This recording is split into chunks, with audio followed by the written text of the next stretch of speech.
Shalom, bagaimana kabarnya? Tentunya pasti sehat-sehat bukan? Puji Tuhan, tentunya pasti Anda pasti sehat di sana. Dalam nama Tuhan Yesus, kita berdoa dan amin. Dan yakinlah bahwa pasti setiap kita dalam segala apapun aktivitas kita, dari segala apapun permasalahan kita dan sebagainya, pasti Tuhan akan menuntun kita dan memberikan kita kesehatan yang sangat luar biasa bagi kita semua. Amin. Tapi bukan cuma hanya motivasi kepada teman-teman yang dikasihi oleh Tuhan kita Yesus Kristus. Saya di sini juga memberikan salah satu renungan firman Tuhan yang bisa membangkitkan semangat untuk teman-teman yang dikasihi oleh Tuhan dan masyarakat yang dikasihi oleh Tuhan kita Yesus Kristus tentunya. Dan tidak perlu kita basa-basi, saya ingin memperkenalkan diri. Nama saya Charles Christian Timothy. Itu nama panjang saya. Saya dibiasakan nama Charles. Karena nama tersebut saya juga masih belum mengetahui, tetapi kita tidak usah membahas itu. Kita tinggal langsung ke pokok tentang renungan firman Tuhan yang saya akan sampaikan kepada teman-teman yang dikasihi oleh Tuhan. Kita semua yang pernah dikasihi oleh Tuhan kita Yesus Kristus. Amin. Dan firman Tuhan kita pada hari ini terambil dari Yohanes 12 ayat yang ke-1 sampai ayat yang ke-8. Tetapi sebelum saya membacakan ataupun memberitakan tentang firman Tuhan yang kita akan renungkan pada hari ini. Tapi sebelum itu mari kita bersatu di dalam doa. Mari kita berdoa. Tuhan Allah Bapa kami yang bertata di dalam kerajaan sorga, kami bersyukur dan berterima kasih atas berkat yang Kau telah berikan kepada kami. Tuhan berkatilah dan tuntunlah kami dalam renungan firman Tuhan pada hari ini Tuhan. Yaitu yang melalui Yohanes 12 ayat 1 sampai ke-8. Tuhan Kau tuntun saya, Tuhan Kau tuntun bagi semua yang mendengarkan firman Tuhan pada hari ini. Dan tuntun saya untuk memberitakan kabar baik ataupun firman Tuhan yang akan sampaikan kepada semua dari teman-teman yang dikasihi oleh Tuhan kita Yesus Kristus. Tuhan, inilah doa yang saya panjatkan pada hari ini. Saya ucapkan haleluya, amin. Oke, sebelum saya langsung ke renungan firman Tuhan, saya ingin untuk kita bersama-sama dan saya juga untuk lebih membacakan tentang perikop yang berjudul Yesus diurapi di Betania yang berada di kitab Yohanes pasal 12 ayat 1 sampai yang ke-8. Pada ayat yang pertama, 6 hari sebelum Paskah, Yesus datang di Betania, tempat tinggal Lazarus yang dibangkitkan Yesus dari antara orang mati. Di situ diadakan perjamuan untuk dia dan Marta melayani. Sedang salah seorang yang turut makan dengan Yesus adalah Lazarus. Maka Maria mengambil setengah kati minyak naswatu maksudnya, naswastu murni yang mahal harganya. Lalu meminyakinya kaki Yesus dan menyengkannya dengan rambutnya, dan bau minyak semerbak di seluruh rumah itu. Tetapi Yudas Iskariot, seorang dari murid-murid Yesus yang akan segera menyerahkan dia, berkata, "Mengapa minyak naswatu ini tidak dijual 300 dinar dan uangnya diberikan kepada orang-orang miskin?" Hal itu dikatakannya bukan karena ia memperhatikan nasib orang-orang miskin, melainkan karena ia adalah seorang pencuri. Ia sering mengambil uang yang disimpan dalam kas yang dipegangnya. Maka kata Yesus, "Biarkanlah dia melakukan hal ini, mengingat hari penguburanku." Dan pada ayat yang terakhir, "Karena orang-orang miskin selalu ada pada kamu, tetapi aku tidak akan selalu ada pada kamu." Demikianlah firman Tuhan. Baiklah, saya memberikan salah satu firman Tuhan kita yang diambil dari Yohanes pasal 12 ayat 1 sampai ke 8 dengan perikop dengan judul Yesus diurapi di Betania. Sebenarnya saya secara tersendiri mempelajari kitab Yohanes pasal 12 ini, bahwa saya dalam perikop tersebut saya di sini saya mendapatkan gambaran, tapi saya ingin menceritakan dari awalnya sampai yang ke sampai ke ayat 8-nya. Saya ingin maksudnya menjelaskan. Jadi saya dengan spesifik menjelaskan bahwa pada waktu sebelum Paskah, sekitar 6 hari sebelum Paskah maksudnya, Yesus datang ke Betania. Dan dia pun tinggal bersama Lazarus. Yang waktu itu Yesus membangkitkan Lazarus dari antara orang mati pada waktu itu. Dan di situ juga katanya diadakan suatu perjamuan dengan Marta untuk melayani untuk turut makan bersama dengan Lazarus. Dan tiba-tiba Maria mengambil sebuah minyak naswastu. Nah, kenapa di situ firman Tuhan ini ada bilang ada minyak naswatu? Emang apa bedanya dengan minyak yang ada di mana itu? Dari toko dan sebagainya. Apakah beda? Oke, saya kasih tahu. Minyak naswatu dengan minyak goreng yang ada di toko dan sebagainya tentu saja beda. Juga mau minyak zaitun segala minyak apa itu? Minyak zaitun, terus minyak tawon dan sebagainya tentu beda. Karena gini. Karena dari zaman Tuhan Yesus, minyak naswastu itu merupakan salah satu minyak yang termahal. Dan biasanya itu dipakai pada saat biasanya buat kecantikan, biasa buat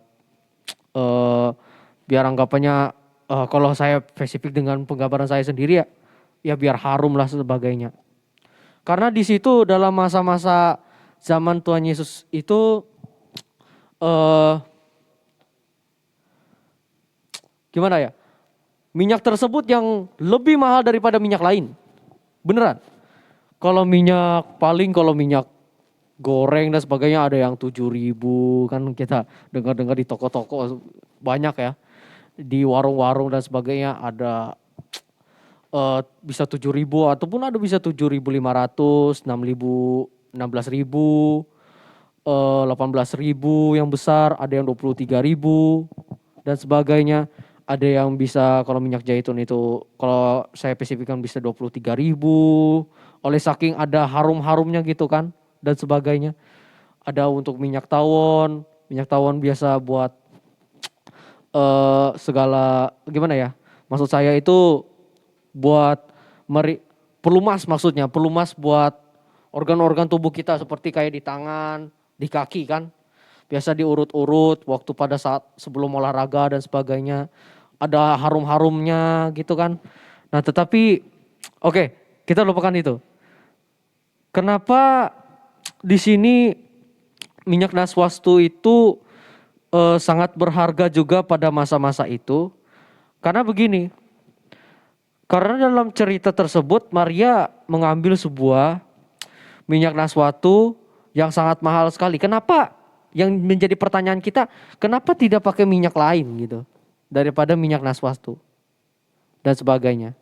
Dan itu pun yang bisa menjadi pertanyaan kita pada saat kita ada di luar dan sebagainya, apapun ibadah.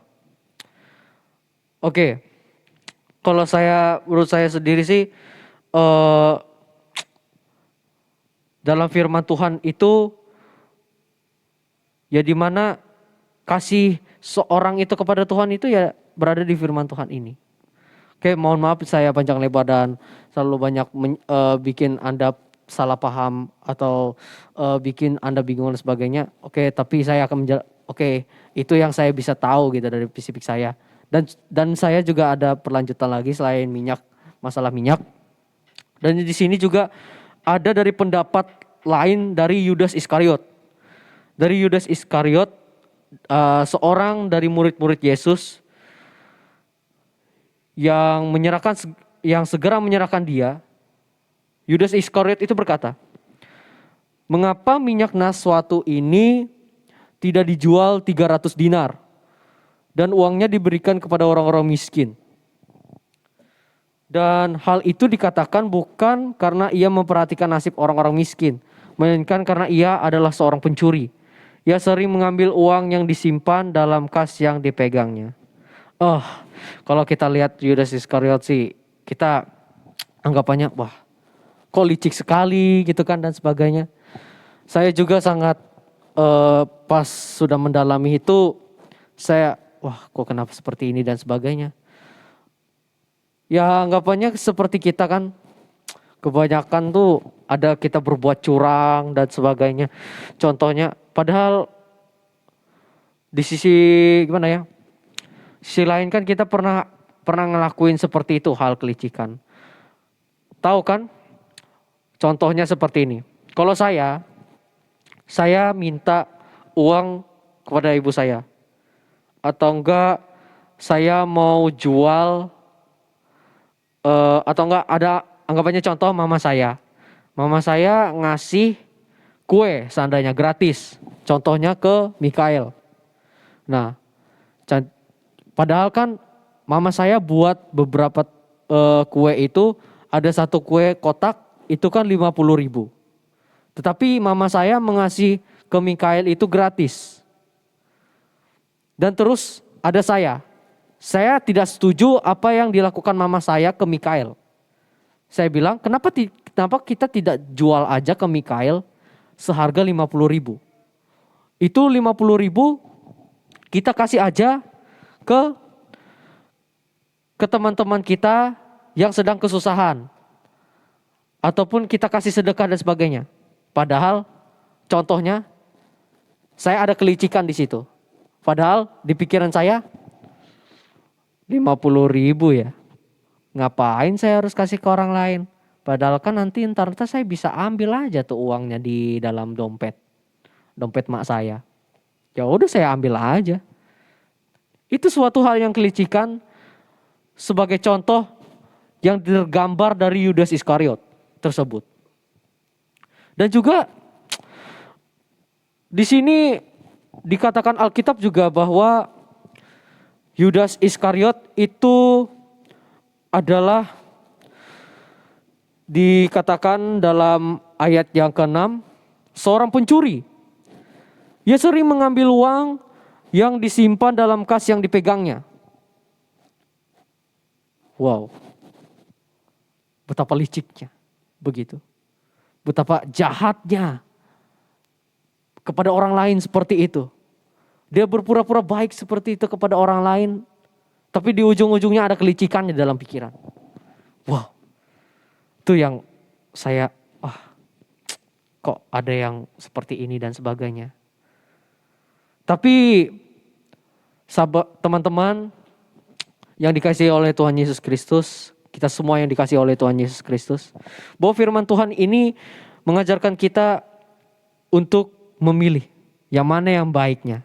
Apakah kita ambil dari hikmah dari seorang Maria yang mengasih suatu minyak naswatu secara gratis dan meminyakinya kepada Tuhan di bawah kaki Tuhan Yesus Kristus, atau seperti Yudas Iskariot yang hanya ingin merencanakan hal yang baik, seperti kenapa kita tidak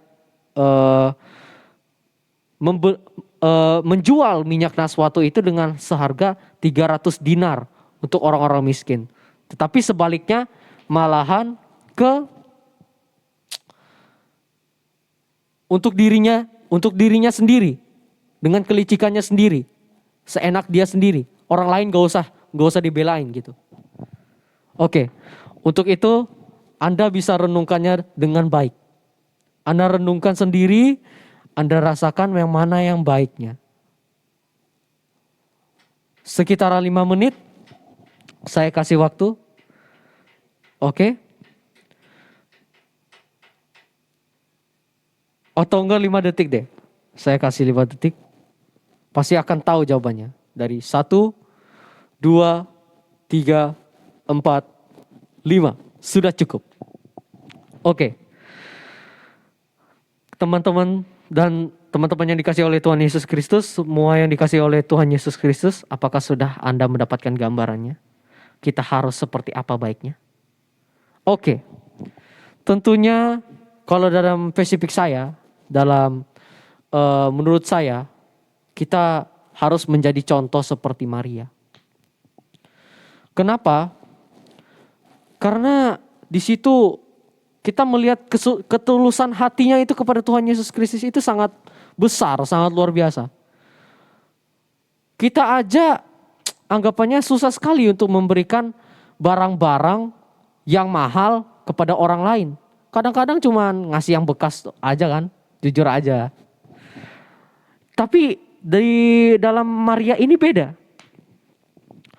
Maria mengasihi suatu minyak naswatu yang sangat mahal itu kepada Tuhan. Wow. Itu tidak terbayang sama sekali. Dia kasih kepada Tuhan Yesus dan dia minyakin di bawah kaki Yesus. Lalu membasuhnya dan meminyakinya di bawah.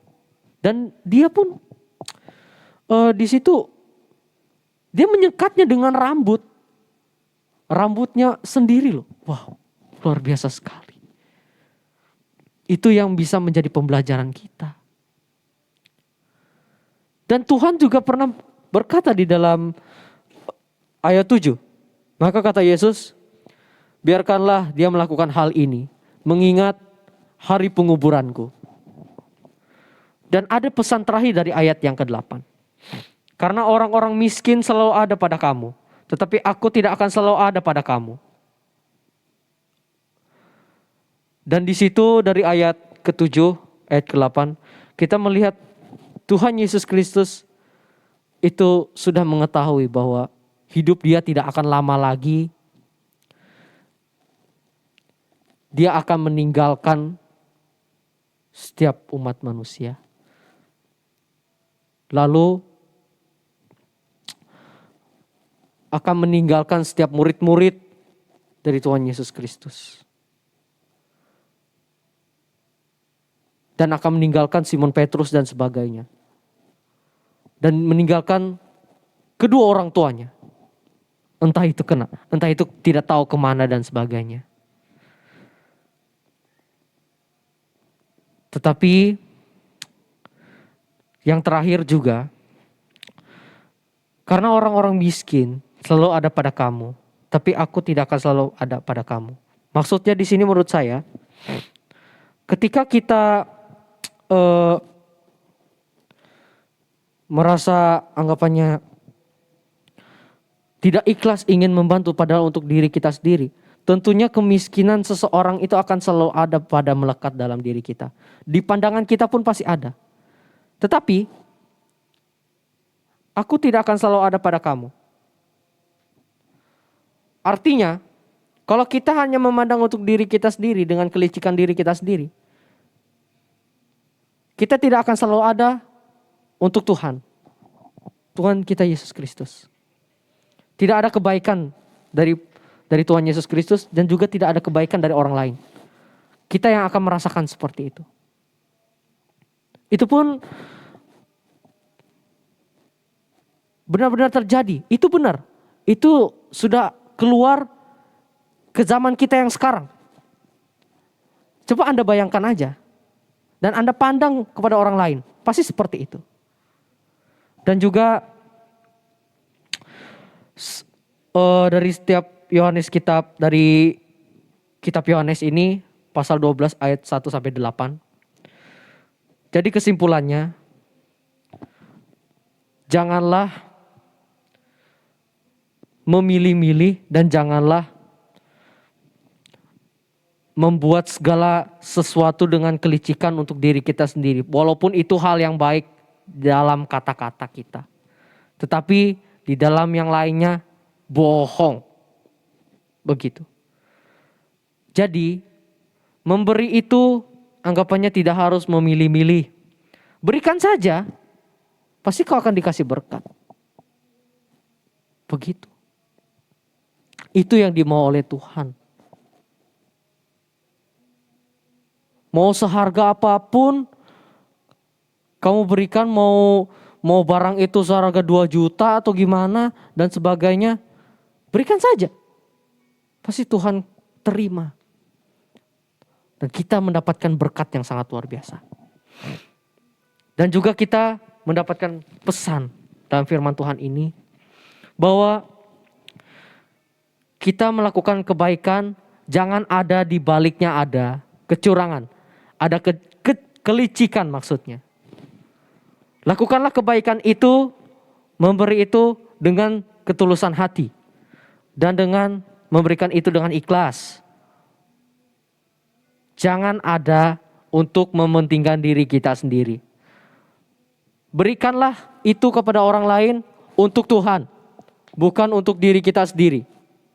Itu yang kita dapat dari renungan firman Tuhan yang saya dapat, yang saya pahami untuk saya beritakan firman Tuhan kepada teman-teman yang dikasihi oleh Tuhan Yesus Kristus dan kita semua yang dikasihi oleh Tuhan Yesus Kristus. Dan Tuhan memberkati firman-Nya, tapi sebelum itu mari kita bersatu di dalam doa. Mari kita berdoa. Tuhan, terima kasih Kau telah memberkati kami sepanjang hari ini atau telah lewat Tuhan. Tuhan, kami telah belajar dan merenungkan firman-Mu Tuhan yang berada di kitab Yohanes. Pasal yang ke-12 ayat 1 sampai ke-8. Tuhan, terima kasih Kau telah memberikan kami suatu saran yang sangat luar biasa kepada kami. Suatu yang bisa kami mengerti dalam firman Tuhan ini Tuhan. Tuhan, kami ingin menjadi seperti Maria Tuhan. Yang ingin memberikan suatu harga yang mahal, yang sangat luar biasa bagimu Tuhan. Kami juga ingin seperti itu Tuhan. Tuhan, ajarilah kami. Tuhan, topanglah kami untuk memahamimu Tuhan. Tuhan, kuatkanlah kami Tuhan seperti yang ada di dalam kitab yang saya sampaikan Tuhan. Jika kami ada rezeki dan sebagainya, kami akan berikan kepadamu Tuhan. Mohon maaf itu kurang sedikit dan sebagainya, tapi terimalah, kami tulus untuk memberikannya Tuhan. Tuhan, terima kasih Kau telah memberikan pelajaran yang sangat luar biasa bagi kami Tuhan. Yang pada hari ini kami akan mengakhiri dari setiap renungan yang kami berikan kepada teman-teman yang dikasihi oleh Tuhan dan semua yang dikasihi oleh Tuhan kita Yesus Kristus. Tuhan, inilah doa dan permohonan kami Tuhan. Tuhan, kami doa dengan pajatkan dengan doa Bapa kami Tuhan. Bapa kami yang ada di sorga, dikuduskanlah namamu. Datanglah kerajaan-Mu, jadilah kehendak-Mu di bumi seperti di sorga. Berikanlah kami pada hari ini makanan kami yang secukupnya. Dan ampunilah kami akan kesalahan kami, seperti kami juga mengampuni orang yang bersalah kepada kami. Dan jangan membawa kami dalam percobaan, tapi lepaskan kepada yang jahat. Karena Engkau yang punya kerajaan, kuasa dan kemuliaan sampai selama-lamanya. Amin. Saya hanya mengingatkan satu pesan, yaitu tetap semangat dalam menghadapi setiap aktivitas dan kegiatan kalian. Dengan meminta dan pertolongan dari Tuhan, saya yakin kalian pasti bisa menyelesaikannya dengan baik.